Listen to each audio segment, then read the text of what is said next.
نن سبا ژور خفګان یا ډیپریشن تر بل هر وخت زیات د انسانانو ژوند تریخ کړی دی. د مادي علاج ارزښت په خپل ځای، خو تر ټولو مهمه علاج او مهمه خبره دا ده چې انسان باید په روحي لحاظ کلک او قوي واوسي او د هر قسم حالاتو په وړاندې خپل همت ونه بایلي. د دې لپاره چې له افسردګۍ او ډیپریشن نه مو ځان ساتلی وي، څو مهمو ټکو ته باید کلکه پاملرنه وکړو.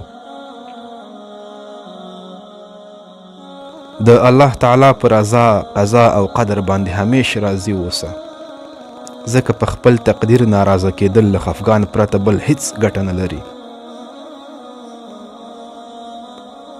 تر څو چې کولی شي له ګناهونو څخه ځان وساته او هیڅ ګناه بې توبې مه پرېږده، ځکه ګناه په سپین زړه تور داغ ده او په ګناه داغلي زړه کې خوشحالي هیڅکله نشي راتلی.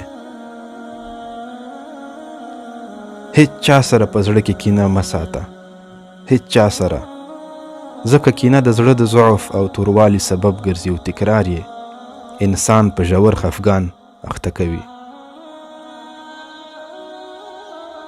له حسد او بدنیتۍ نه کلک ځان وساته، ځکه تر بل هر چا لومړی ستا د زړه سکون له منځه وړي.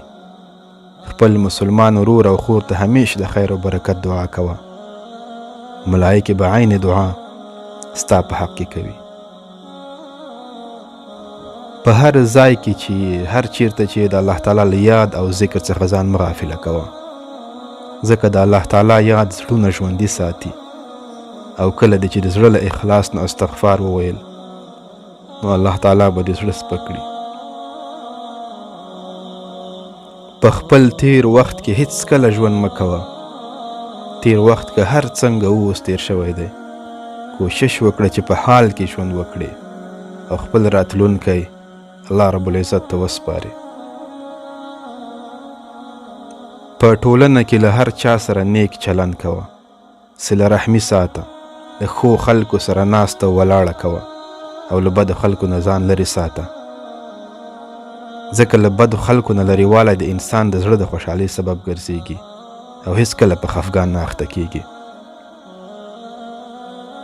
په الله جل جلاله باندې همیش نیک ګمان کوه او د آینده لپاره امیدواره اوسه، بې له شکه چې الله تعالی تا سره ستا د ګمان مطابق چلند کوي.